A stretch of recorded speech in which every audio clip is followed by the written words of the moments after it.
Hello friends, social study for civil services में आप सभी का स्वागत है। मैं पंकज सिंह आप सभी का स्वागत करता हूं। दोस्तों, आज का जो हमारा टॉपिक है, जिस टॉपिक पे हम अध्ययन करने जा रहे हैं वो भाग 5 के अंतर्गत है।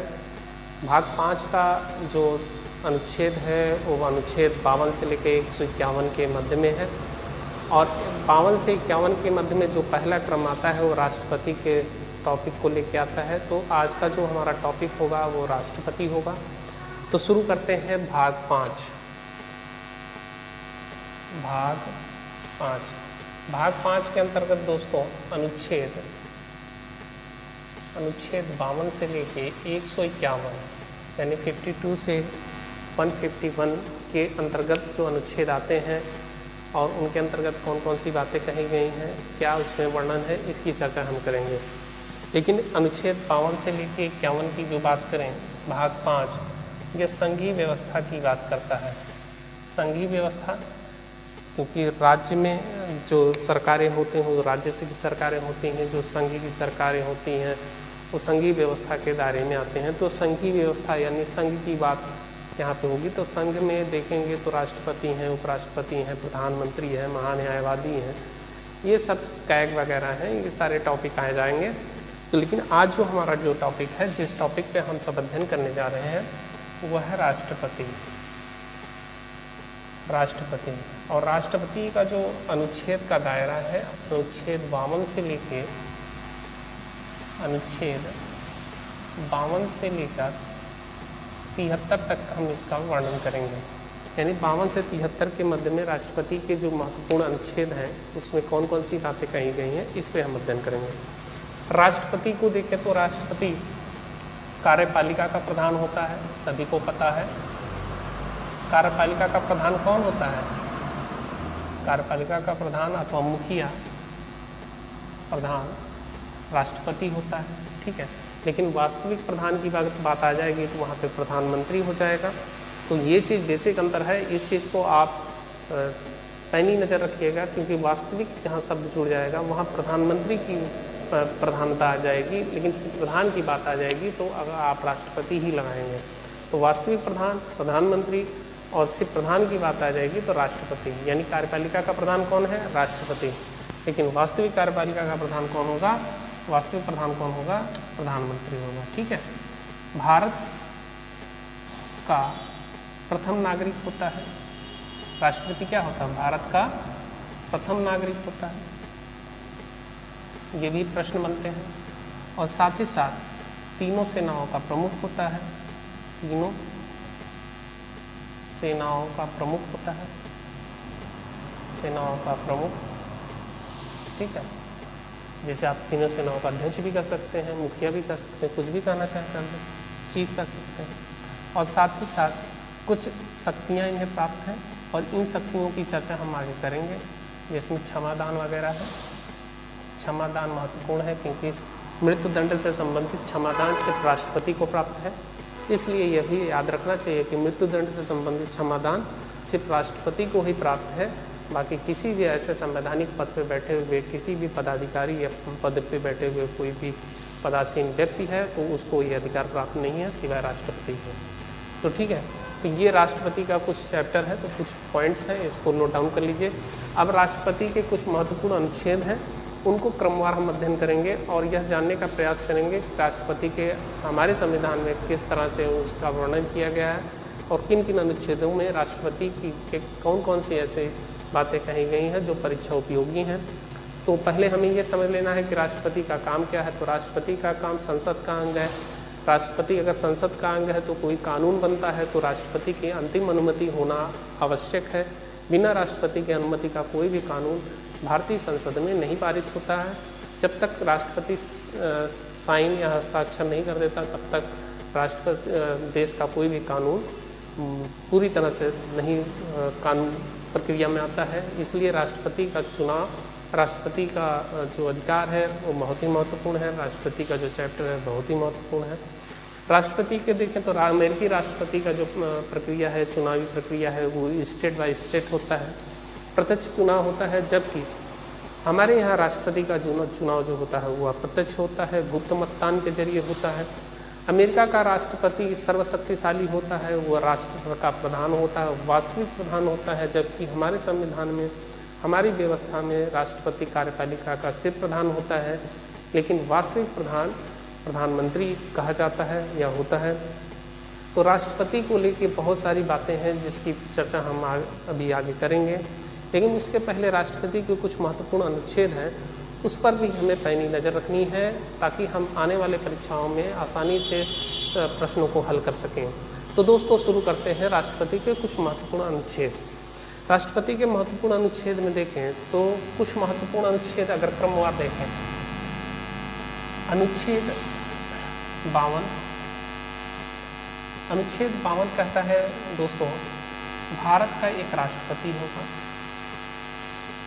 भारत का एक राष्ट्रपति होगा, ठीक। उसके बाद अनुच्छेद 53 देखिए, अनुच्छेद 53 के अंतर्गत दोस्तों, अनुच्छेद 53 राष्ट्रपति के शक्ति, राष्ट्रपति के शक्ति, शक्तियां एवं कार्य की बात कही गई है।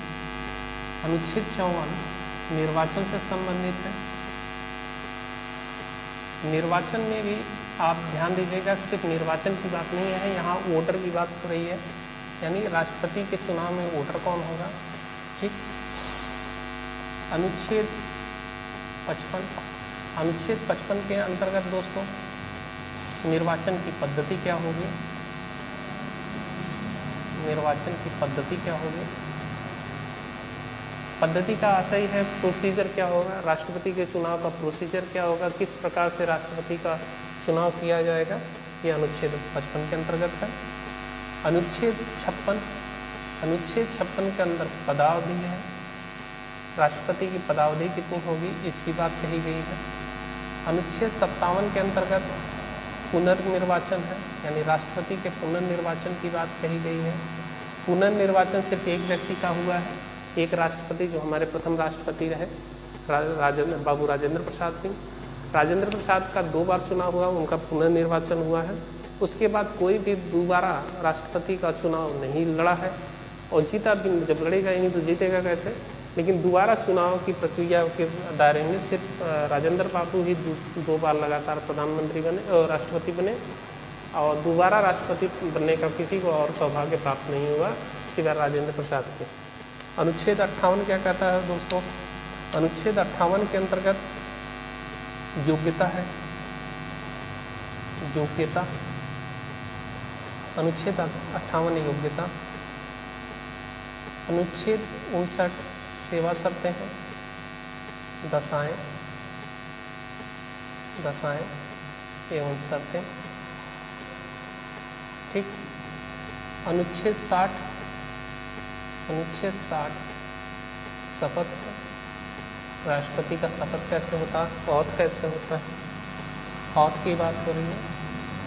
अनुच्छेद 61, अनुच्छेद 61 महाभियोग है, यानी अनुच्छेद 61 के अंतर्गत महाभियोग की बात कही गई है। महाभियोग की प्रक्रिया क्या होगी, राष्ट्रपति के खिलाफ महाभियोग कब लाया जाएगा, तो सामान्यतः राष्ट्रपति के खिलाफ महाभियोग जब वो संवैधानिक गतिविधियों के हिसाब से, संवैधानिक प्रावधानों के हिसाब से काम नहीं करता, संवैधानिक कानूनों के हिसाब से काम नहीं करता राष्ट्रपति, तो उसके खिलाफ संसद के किसी भी सदन में महाभियोग लाया जा सकता है। लेकिन इसके पहले 14 दिन पूर्व राष्ट्रपति को सूचित करना होता है, तब वो राष्ट्रपति उसको अगर अस्वीकार करता है 14 दिन बाद वो सदन में फिर पेश किया जाता है, 2/3 बहुमत से पास होकर राष्ट्रपति को पद से हटाया जाने की प्रक्रिया होती है। तो ये कुछ महत्वपूर्ण अनुच्छेद हैं, इनका क्रमवार हम अभी टॉपिक क्रमवार अध्ययन करेंगे, कौन से अनुच्छेद में क्या विशेष है इसकी बात करेंगे। अनुच्छेद 52 के अंतर्गत भारत का एक राष्ट्रपति होगा, अनुच्छेद 52 के अंतर्गत भारत का एक राष्ट्रपति होगा। अनुच्छेद 53 के अंतर्गत भारत के राष्ट्रपति के शक्तियाँ एवं उसके कार्य होगा। तो भारत के राष्ट्रपति एवं उसके शक्तियों के कार्य की बात करें तो शक्तियाँ और कार्य बहुत सारे हैं। जैसे कार्यपालिका की शक्ति क्या है, तो कार्यपालिका की शक्ति बहुत सारे हैं। विधायी शक्ति क्या है, विधायी शक्ति भी हम चर्चा करेंगे। सैन्य शक्ति क्या है, सैन्य शक्ति की चर्चा कर लेंगे, वीटो पावर, ठीक है, क्षमादान, ठीक है, और बहुत सारे ऐसे अधिकार हैं, शक्तियां हैं जिसकी चर्चा हम भारत के राष्ट्रपति के संदर्भ में करेंगे, ठीक है। उसके बाद देखते हैं वोटर, अनुच्छेद 54 निर्वाचन से संबंधित, वोटर से संबंधित है। तो भारत के राष्ट्रपति के चुनाव में वोटर कौन कौन होगा, इसकी बात देख लेते हैं। भारत के चुनाव में जो राष्ट्रपति के चुनाव में जो वोटर होगा, यानी जो मतदाता होगा, वो कौन कौन होगा, कौन मतदान करेगा, क्योंकि भारतीय व्यवस्था में राष्ट्रपति का चुनाव अप्रत्यक्ष चुनाव है, गुप्त मतदान के जरिए होता है, जो जनता के द्वारा डायरेक्ट नहीं चुना जाता, बल्कि जनता के प्रतिनिधियों के माध्यम से वो राष्ट्रपति का चुनाव करते हैं। और भारत के राष्ट्रपति का चुनाव प्रत्यक्ष न होने के साथ साथ, या प्रत्यक्ष तो है ही, अप्रत्यक्ष होने के साथ साथ भारतीय जो अमेरिकी संविधान में अमेरिकी राष्ट्रपति का जो तरीका है चुनाव का, वो उस चुनाव से हमारे राष्ट्रपति के चुनाव में बड़ा ही अंतर है। कभी कभी तुलनात्मक प्रश्न भी बन जाते हैं मेंस वगैरह में कि भारतीय राष्ट्रपति के चुनाव और अमेरिकी राष्ट्रपति के चुनाव का तुलनात्मक अध्ययन करिए। ये मेंस के पे भी प्रश्न बनता है, इसलिए साथ ही साथ हम ये भी लेके चलेंगे कि भारतीय राष्ट्रपति और अमेरिकी राष्ट्रपति में क्या सिमिलरिटी है, ठीक है, इस पे भी हम चर्चा करेंगे। राष्ट्रपति के चुनाव में मुख्यतः लोकसभा के जो निर्वाचित सदस्य होते हैं, लोकसभा के जो निर्वाचित सदस्य होते हैं वो होते हैं, राज्यसभा के जो निर्वाचित सदस्य होते हैं वो होते हैं, ठीक है, और विधानसभा के जो निर्वाचित सदस्य होते हैं वो होते हैं, ठीक है।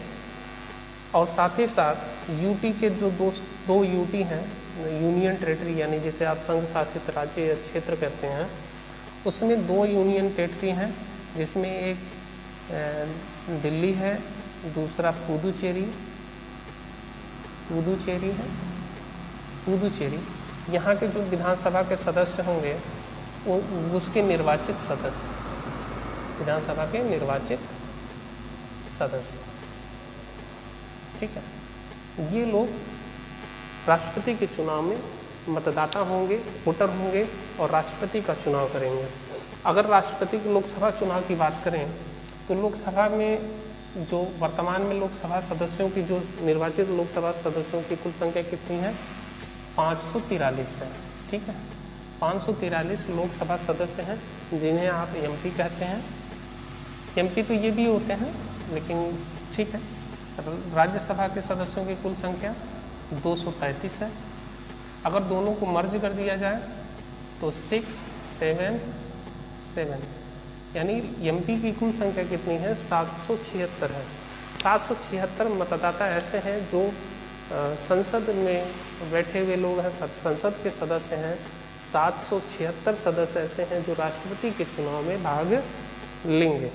उसके साथ साथ विधानसभा की बात करें तो विधानसभा सदस्यों में अगर दोनों विधानसभा को जोड़ दिया जाए, यूटी को भी इसमें शामिल कर लिया जाए, तो भारतीय जो विधानसभा के जो वोटर हैं, विधानसभा के जो निर्वाचित सदस्य हैं राष्ट्रपति के चुनाव में भाग लेते हैं, उनकी संख्या है 4120, यानी 4120 सदस्य विधानसभा के होंगे जो राष्ट्रपति के चुनाव में भाग लेंगे। यहाँ पे एक प्रश्न और बनता है कि जो निर्वाचित सदस्य हैं तो कुछ ऐसे भी सदस्य होंगे जो मनोनीत होंगे। तो मनोनीत वाले इस सेक्शन में अगर देखना चाहें तो एक लाइन में समझ सकते हैं कि जो आर्टिकल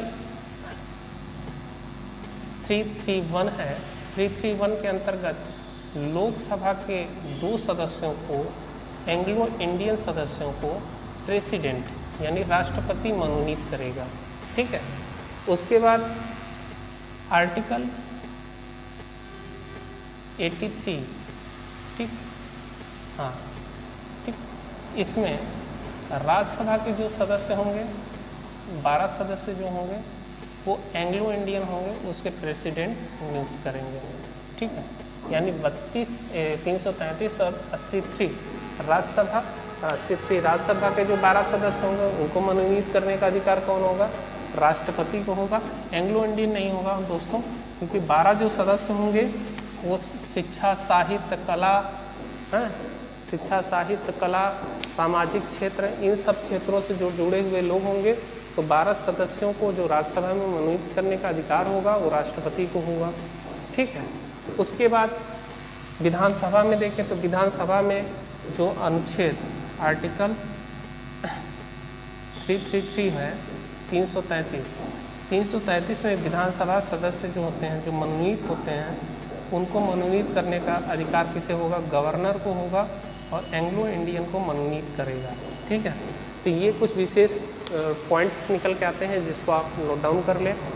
उसके बाद देखते हैं दोस्तों निर्वाचन की पद्धति क्या है। तो राष्ट्रपति की निर्वाचन की पद्धति बहुत बड़ी है, तो थोड़ा सा इसका जटिलता के साथ इसको अध्ययन करना है, क्योंकि यहाँ से प्रश्न बनते भी हैं। पद्धति काफ़ी लंबी चौड़ी है। तो राष्ट्रपति का जो निर्वाचन की पद्धति है, जो अनुच्छेद 55 के अंतर्गत कहा गया है, निर्वाचन की पद्धति में 2 तरह की पद्धति अपनाई जाती है। पहली जो पद्धति है दोस्तों, समान अनुपातिक प्रतिनिधित्व प्रणाली। ठीक है। एक प्रक्रिया यह है। दूसरा है एकल संक्रमणीय मत चुनाव। एकल संक्रमणीय मत पद्धति के माध्यम से चुनाव होता है। समान अनुपातिक का मतलब ये होता है दोस्तों कि समान अनुपात होगा, यानी एक जो मतदाता होगा उसके मत का मूल्य एक समान होगा, एक अनुपात में होगा, इसलिए इस पद्धति का प्रयोग किया जाता है। एकल संक्रमणीय मत पद्धति का मतलब जो वोट होता है एक दूसरे को ट्रांसफ़र होता है। जैसे वरीयता क्रम में अगर हम पहले वरीयता क्रम के किसी कैंडिडेट को, किसी प्रत्याशी को वोट देते हैं, अगर वो विजय नहीं प्राप्त करता है तो हमारा जो वोट है वो दूसरे को ट्रांसफ़र हो जाता है। इस प्रक्रिया को हम एकल संक्रमणीय मत पद्धति कहते हैं। और मत पद्धति में ही देखिए, अगर हम मतों का मूल्य भी निकालें, जैसे अब इस प्रक्रिया के माध्यम से हमें यह भी जानना होगा कि हमारे मत का मूल्य क्या है, संसद के सदस्यों के मतों का मूल्य क्या है, इसको भी निकालेंगे। तो संसद के सदस्यों का जो मूल्य है उसको कैसे निकालेंगे, और विधायकों के जो मूल्य है उसको कैसे निकालेंगे। तो एक विधायक के मूल्य बराबर एक विधायक का मूल्य बराबर का मत मूल्य क्या होता है। तो एक विधायक का मत मूल्य होता है दोस्तों राज्य की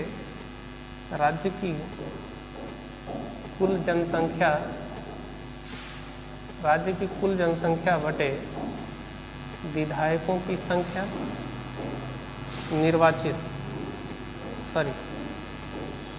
विधायकों की संख्या भागे 1000। ठीक है।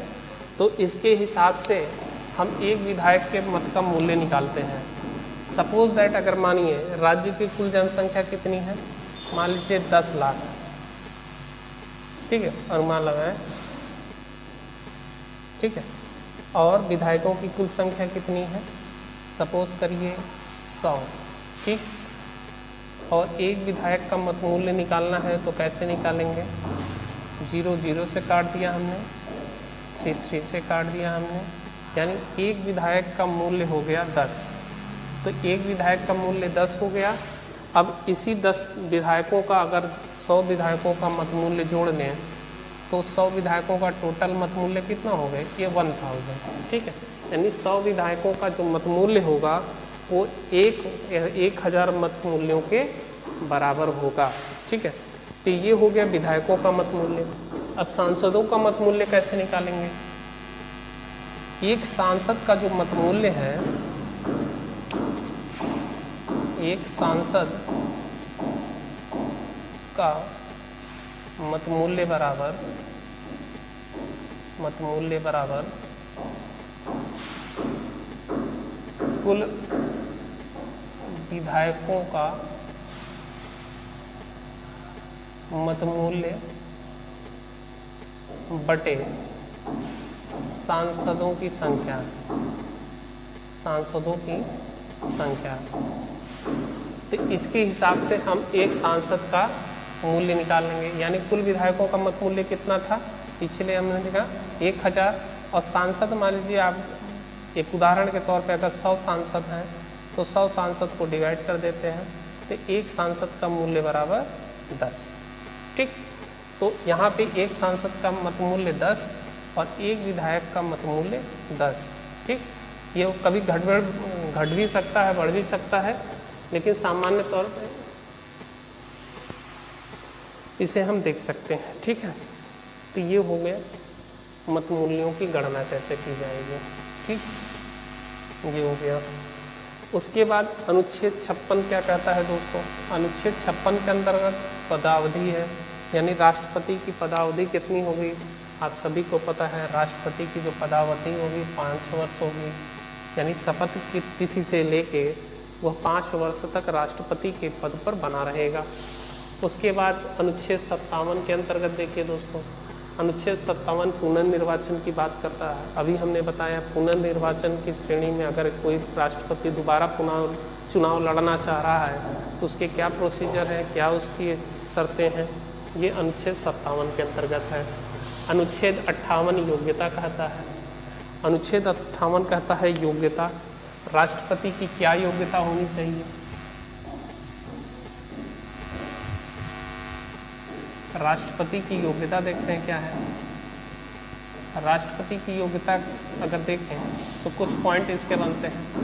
पहला, वह भारत का नागरिक हो।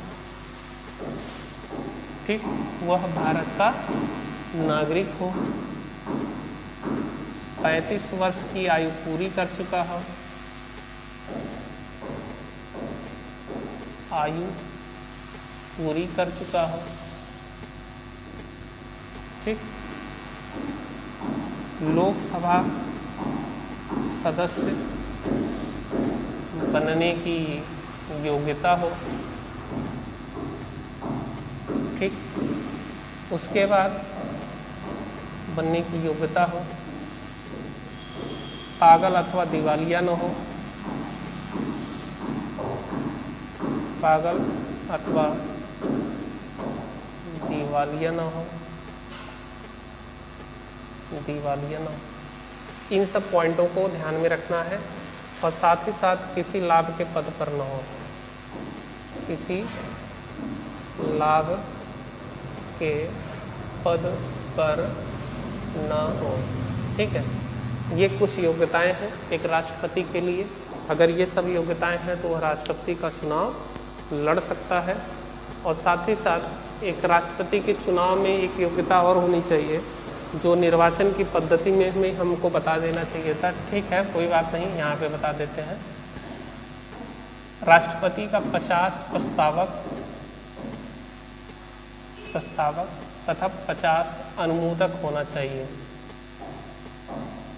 अनुमोदक का मतलब ये होता है समर्थन करने वाला, और लिखित या लोकसभा के सदस्य हों। इनमें से कोई भी सदस्य है जो राष्ट्रपति के चुनाव में मतदान करने वाला है या मतदाता है, वह प्रस्तावक हो सकता है। यह प्रक्रिया 1997 से चल रही है। कब से चल रही है? 1997 से। 1997 में यह प्रक्रिया अपनाई गई 50 प्रस्तावक और 50 अनुमोदक की। लेकिन 1997 के पहले 1974 से लेके 1974 में जो इसकी संख्या थी 20 प्रस्तावक की थी और 20 अनुमोदक की थी। यानी 74 से 97 तक 20 प्रस्तावक और 20 अनुमोदक चले आ रहे थे। 1997 के बाद प्रस्तावकों की संख्या, अनुमोदकों की संख्या बढ़ा के 50-50 कर दी गई।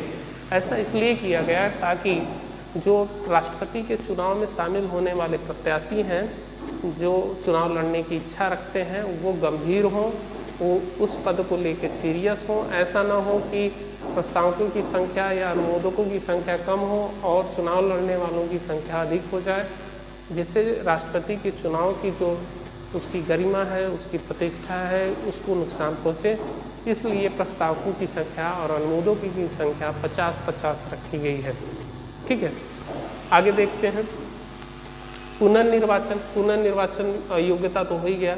उसके बाद अनुच्छेद 59 के अंतर्गत दशाएं व शर्तें हैं, यानी किन दशाओं किन शर्तों पर राष्ट्रपति का चुनाव नहीं लड़ा जाता, इसकी बात अनुच्छेद 59 के अंतर्गत कही गई।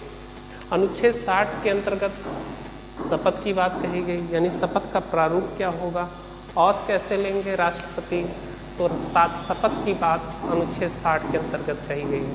अनुच्छेद 61 कहता है दोस्तों, अनुच्छेद 61 के अंतर्गत राष्ट्रपति के खिलाफ महाभियोग लाने की प्रक्रिया बताई गई है।